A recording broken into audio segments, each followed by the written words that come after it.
연합의 신비를 누리자, 이런 제목으로 함께 은혜를 나누겠습니다.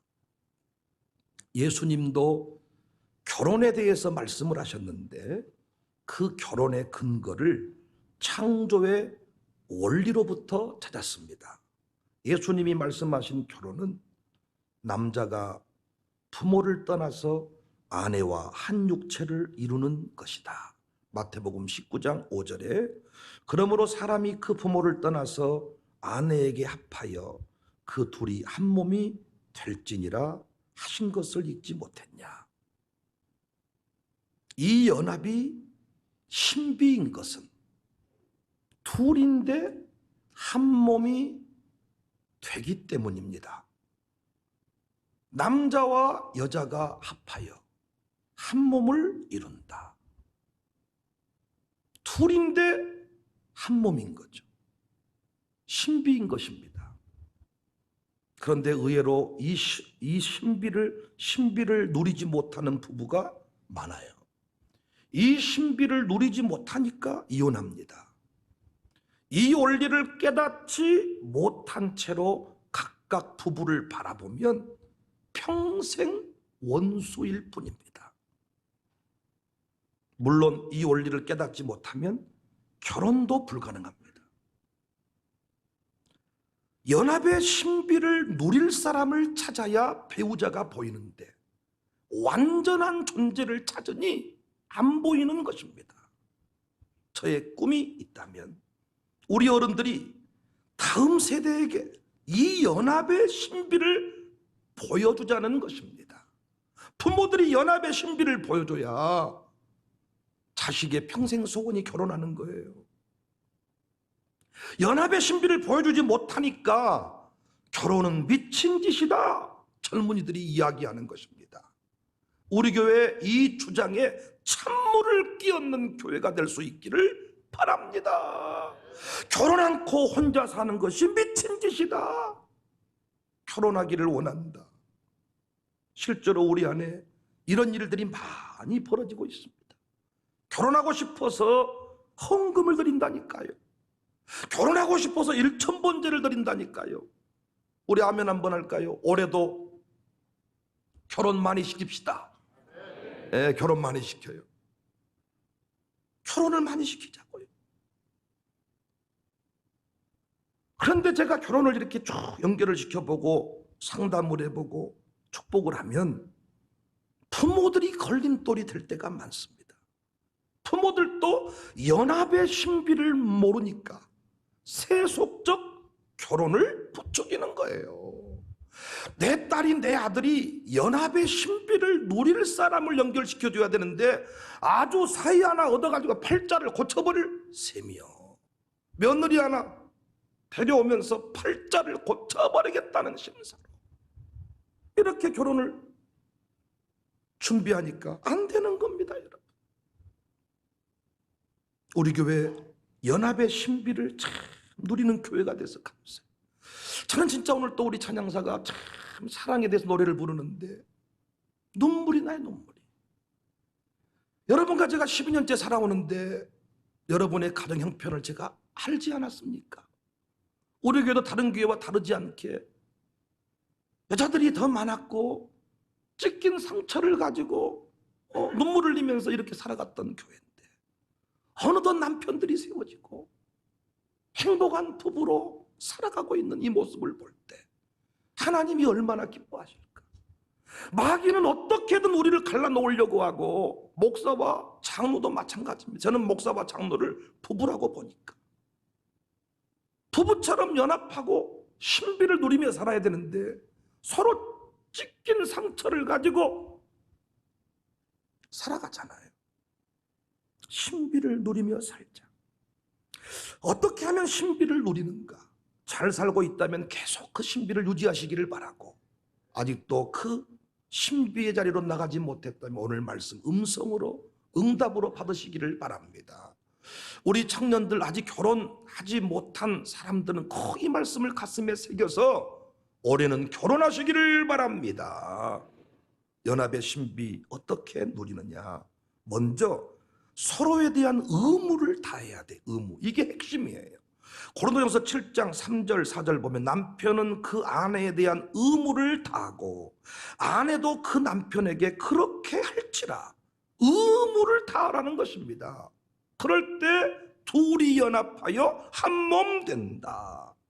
에베소서 5장 21절에도 피차 복종해라. 남편의 문제, 아내의 문제가 아니고 피차 간의 문제라는 거예요. 피차 복종해라. 의무를 다하기 위해서는 두 가지 전제가 필요한데, 첫 번째 전제는 서로의 다름을 인정하는 것입니다. 다름을 인정하는 것. 두 번째, 상대의 부족함을 받아들이는 것입니다. 그래서 배우자를 찾을 때도 마찬가지예요. 같은 사람을 찾고 완벽한 사람, 나보다 더 똑똑한 사람, 나같이 생겼는데 더 탁월한 사람을 찾으니까 안 보이는 거예요. 연합할 사람을 찾아야 돼. 연합할 사람.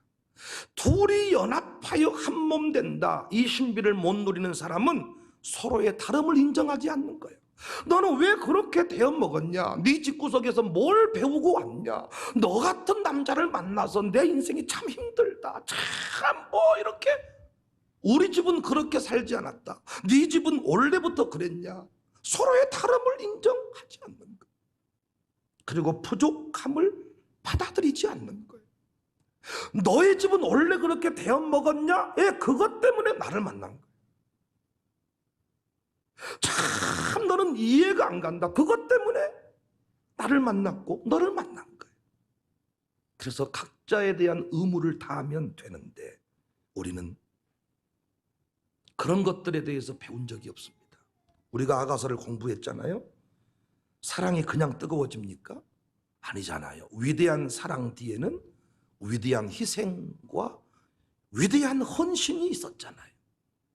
우리는 아무것도 하지 않고 연합의 신비를 갈망하는 거예요. 기도만 하면 된다고 생각해. 아니잖아요. 기도하고 나서 가꾸어야지. 아름다운 정원 뒤에는 그 정원사의 땀이 들어있는 거예요. 누군가는 그 잡초를 뽑아내고 모양을 만들어냈던 거예요. 행복한 가정 그냥 이루어진 거 아닙니다, 여러분. 어떤 의무를 다해야 될까요? 남자에게는 어떤 의무가 있고 여자에게는 어떤 의무가 있을까요? 이 의무를 다해야 돼. 이 의무를 행하면서 성질 내면 안 돼. 각자의 의무를 다하고 부족함을 서로 인정하고. 먼저 남편을 향한 아내의 의무입니다. 남편을 향한 아내의 의무. 어떻게 하면 연합의 신비를 누리느냐? 죽게 하듯 존중하는 것입니다. 에베소서 5장 22절에 아내들이여 자기 남편에게 복종하기를 죽게 하듯 하라.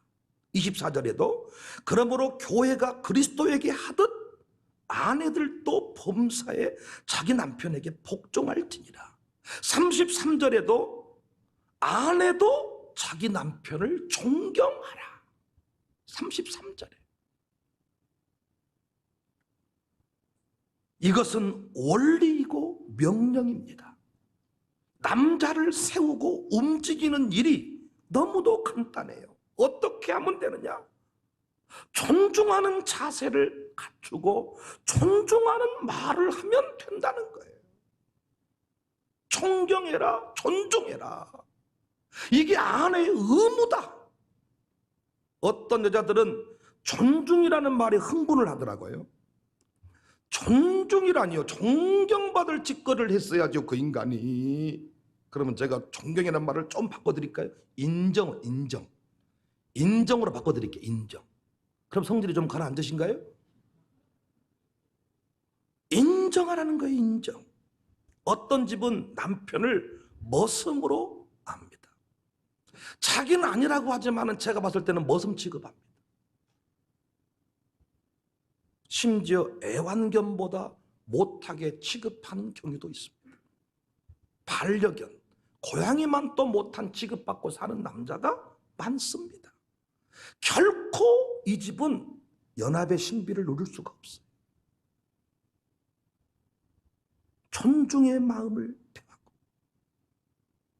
존경하는 자세를 갖출 때 남자는 살아납니다. 살아나요. 이건 여자를 통해서 해야 될 일입니다. 여자의 의무입니다. 여자가 이 일을 해줘야 됩니다. 이건 목회적으로 적용을 해도 마찬가지입니다. 장로님이 목사에게 해줘야 될 일이 뭐냐? 존경입니다. 설교 끝나고 나서 목사님 은혜 받았습니다. 이 고백이 있으면 목사는 살아납니다. 마찬가지입니다, 여러분. 남자를 살리는 사람은 여자입니다. 목사가 아무리 교회에서 위로해줘도 여자가 의무를 다하지 않으면 남자는 살아나지 못합니다. 어떻게 존중의 마음을 표현할 수 있을까요? 오늘 본문에 보니까 죽게 하듯, 그리스도에게 하듯, 이것이 힌트입니다. 죽게 하듯, 그리스도에게 하듯, 존중의 마음을 표하는 법. 남편을 살게 하는 존중의 마음, 존중의 자세. 여러분이 말씀에 지금 집중하잖아요. 여러분, 제가 설교할 때 눈 깔고 있지 않잖아요. 깃밥하지 않잖아요. 코 풀지 않잖아요. 손톱 소재 안 하잖아요. 핸드폰 문자 안 쳐다보잖아요. 그리스도에게 하듯 남편을 존중해라. 여러분이 오늘 또 이렇게 말씀에 집중하듯 남편의 말을 들어주라는 거예요. 그러면 남자는 살아나요. 아무리 설거지가 바쁘고 아무리 빨래가 바빠도 남자가 무슨 얘기를 하면 멈추고 와서 들어주라는 거예요. 죽게 하듯. 존경하면 남자는 살아나는데 어떻게 존경의 마음을 표하냐? 주님과 교회가 우선이듯. 코로나 시국에도 교회 나오시잖아요. 주님과 교회가 우선이듯 집안에서 모든 우선순위를 남편에게 두라는 거예요. 여러분이 교회를 우선순위 삼고 살잖아요. 여러분이 주님이 우선이잖아요.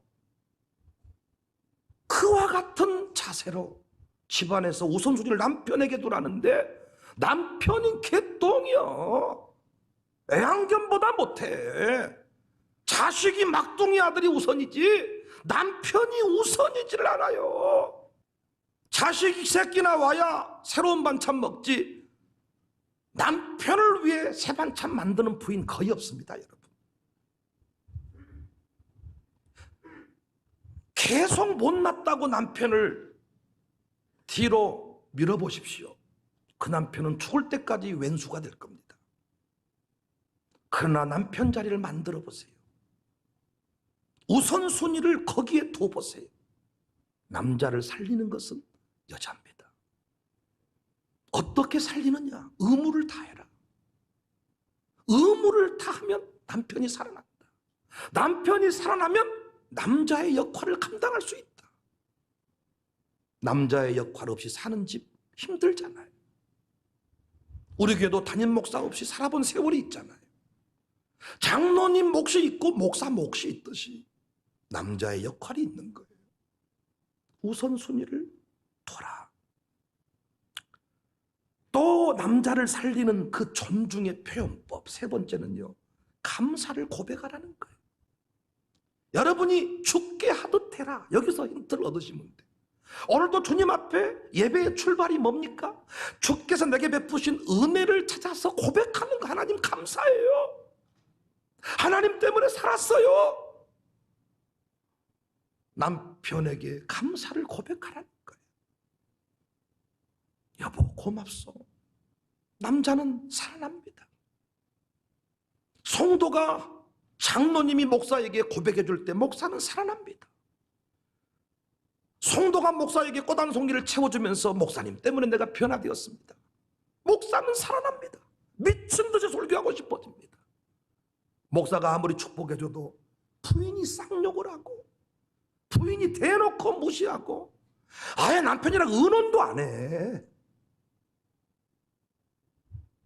언제 보니까 집이 바뀌어 있어. 이사해버린 거예요, 알아서. 이런 식이요. 당신 데려온 것만도 감사한 줄 알아.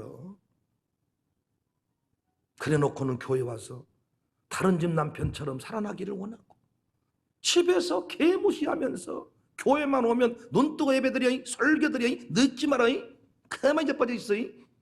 그래 놓고 또 뭐 장로되라고 안수입사되라 그러고. 제가 감사한 것은 우리 교회가 진짜 많이 바뀌었어요. 진짜 우리 부인들이 바뀌어서 남자들이 이렇게 막 회복되고 양육사가 되는 것은 다 부인들이 바뀌어서 그렇습니다. 아무리 제가 양육사를 세우고 싶어도 안 됩니다. 안 돼. 부인이 죽여버리니까. 문제는 믿지 않는 남편이잖아요. 믿음이 있다면 다 해드리겠는데 이 남편이 날마다 술만 쳐드시고 아주 집구석에 도움이 안 된다는 거예요. 어떻게 해야 되겠냐는 거예요. 베드로전서 3장 1절 2절 이런 말씀들은 기억도 안 하신다니까요. 아내들아 이와 같이 자기 남편에게 순종해라. 이는 혹 말씀을 순종하지 않는 자라도 말로 말미암지 않고 그 안에 행실로 말미암아 구원을 받게 하려 합니다. 너희의 두려워하며 정결한 행실을 본다.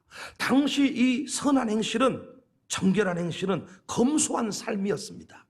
막 치장하지 않는 이 검소한 삶이 남편들을 감동시켰다는 거예요. 저는 집안마다 이것이 다르다고 생각해요. 사랑하는 성도님들, 오늘 또 은혜 받으셔서 오늘도 이렇게 말씀으로 다 치유받고 회복되셔서 이 자리 나오지 못한 남편들을 감동시키시기를 바랍니다. 언제까지 감동시키라는 것이냐? 돌아올 때까지, 세워질 때까지, 양육사로 세워질 때까지, 우리 교회 중직자로 세워질 때까지 감동을 주라는 거예요. 감동. 우리가 끝까지 쳐야 될 십자가, 우리가 한 영혼 구원하기 위해서 얼마나 많은 공을 들입니까? 그런데 이상하게 남편은요 볼펜으로 찔러서 구원하려고 그러더라고요. 볼펜으로 찔러버리면 남편이 나온다고 생각하는 거예요. 그게 아니죠. 우리가 한 영혼을 전도하기 위해서 얼마나 많은 공을 들입니까? 이 자리에 모셔오기 위해서 공을 들였듯이 내 남편 세우기 위해 공을 들여보라는 거예요. 진정한 복수는 남편을 믿음 안에서 세우는 거예요. 남편의 사과를 받고 싶거든, 남편이 섬김을 받고 싶거든 남편을 믿음 안에 세우시기를 바래. 그래야 남편이 회개하지, 그래야 남편이 돌아오지, 그래야 남편이 미안하다고 말하지. 다른 걸로 복수 안 됩니다. 사랑하는 아내들이여, 남편을 존중하십시오. 남편을 존경하십시오. 말씀에 집중하듯 남편의 말에 귀를 기울이십시오.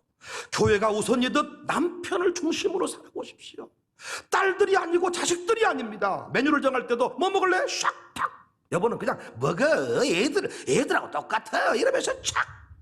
그래서 남편을 중심에 두지 않고 뒤로 미루면 미룰수록 남편은 더 애기가 될 것입니다. 집안에 아주 문제가 될 것입니다. 애들은 패기라도 하지만은 남편은 팰 수도 없습니다. 어찌하실랍니까? 남편을 존경하세요. 두 번째, 아내를 향한 남편의 의무는 무엇인가? 절대적인 사랑입니다. 에베소서 5장 25절에 남편들아 아내 사랑하기를 그리스도께서 교회를 사랑하시고 그 교회를 위해 자신을 주심같이 하라. 베드로전서 3장 7절 남편들아 이와 같이 지식을 따라 너희 아내와 동거하고 그를 더 연약한 그릇이요 또 생명의 은혜를 함께 이어받을 자로 알아 귀히 여겨라. 이는 너희 기도가 막히지 아니하게 하려 함이라. 여러분, 이런 가르침들이 당시 개념으로 치면 상당히 급진적인 거죠. 왜? 여성 인권이 미비했던 때에 사랑하고 동거해라. 우리 장모님 세대만 해도 손잡고 다니는 게 낯선 세대입니다, 여러분. 근데 동거해라? 쉬운 내용 아닙니다. 그런데 원리이고 명령입니다.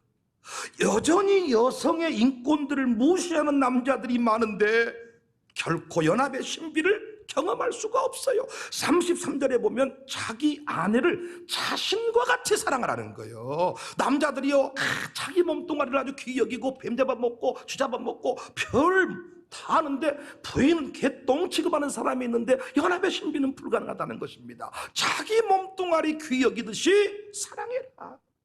그래서 은혜 받은 남편의 가장 큰 변화는 아내를 동등한 인격으로 대하는 거예요. 초등학교 졸업자, 중학교 졸업자 이게 아니고 동등한 인격으로 대해주는 거예요. 그렇다면 아내를 사랑하는 구조적인 방법은 무엇이 있을까? 역시 그리스도께서 교회를 사랑하시고 해서 답을 찾을 수가 있어요. 교회를 향한 예수님의 구체적인 사랑은 보호의 모습으로 나타납니다. 보호 다 필요 없어요. 아내를 사랑한다. 여러분, 아내를 향한 남편의 의무는 뭐냐? 남편의 의무는 보호입니다. 보호. 끝까지 책임을 지는 거예요. 남자들만 아멘 하세요. 시동생들의 공격으로부터 보호하시기를 바랍니다. 이것이 사랑이요. 시부모님들의 공격으로부터 보호하시기를 바랍니다. 세상에 많은 늑대 같은 놈들로부터 보호하시기를 바랍니다. 자식 새끼들의 괴롭힘으로부터 보호하시기를 바랍니다. 손자 손녀의 괴롭힘으로부터 보호해 주시기를 바랍니다. 자식 새끼들이 손자 손녀를 맡겨놓고 자기 부인이 자기 생활이 없어져 버렸어. 어찌할 줄 몰라요. 그때 남편이 정신을 딱 차리고, 야! 데리고 가 집에. 일주일에 한 번씩만 와. 네 엄마 지금 뭐 어디 뭐 청춘인 줄 아냐? 니들이 키워. 다 해줘야 되는데 당신이 죽어 차라리. 어떤 남편은요, 우와, 자기 동생들하고 힘을 모아서 아내를 공격하는 거예요. 반대가 돼야 되잖아요. 제 동생이 뭐라고 지 언니한테 뭐라고 말하면 너 앞으로 까불지 마라. 너 왜 그렇게 하냐? 오빠로서 딱 정리를 해줘야 되는데 너도 그러고 생각하지, 나도 그러고 생각한다. 어찌했을까? 갈라서 버릴까? 저것을 확 잡아버릴까? 저 작것을. 이렇게 살고 있다. 부인이 미쳐버립니다. 어차피 능력 없는 줄 알고 만났어. 어차피 뭐 다 초등학교밖에 못 나온 줄 알고 만났어. 문제는 뭐예요? 당신 만나 살면 보호받을 줄 알고 만난 거예요. 어떤 사람은 자신의 부모를 동원해서 부인을 잡는 거예요. 지 엄마가 뭐라고만 하면 가지고 부인한테 뭐라고 그래. 당신은 왜 우리 엄마한테 그러는 거예요? 당신은 우리 식구들한테 무슨 그렇게 억하심정이 있는 거예요? 그래서 시댁만 자기 친정 자기 집만 갔다 오면 부인을 잡는 거예요. 모자란 남편입니다, 여러분. 뭐라 그러면 엄마가 살 거 아니니까 가만히 있어 버리세요. 내가 알아서 할게요. 내가 말씀드렸잖아요. 부인하고 엄마하고 충돌하면 누구 편 들어야 된다? 무조건 부인 편 들어야 돼. 병들게 하는 게 다 누구 탓입니까? 남편 탓이죠. 자녀와 한 편이 돼서 공격을 하는 거예요. 네가 봐도 네 엄마 못 쓰겠지. 반찬이 엉망진창이지. 네 엄마 때문에 못 살겠다. 자식을 망하게 하는 지름길 아니겠습니까? 예수님 교회를 향한 약속이 분명하잖아요. 내가 너와 함께 하리라. 내가 너를 도와주리라. 내가 너를 지키리라. 주님이 교회를 향한 명령이잖아요. 고백이시잖아. 내가 너와 함께 한다. 내가 너를 도운다. 내가 너를 지킨다. 그래서 부인이 가장 행복한 순간은 언제일까? 남편과의 동행입니다. 말씀 마무리하겠습니다. 우리 교회는 연합의 신비를 날마다 누리는 교회이기를 원합니다. 부부의 날을 맞아서 우리 한번 고백합시다. 연합의 신비를 누립시다.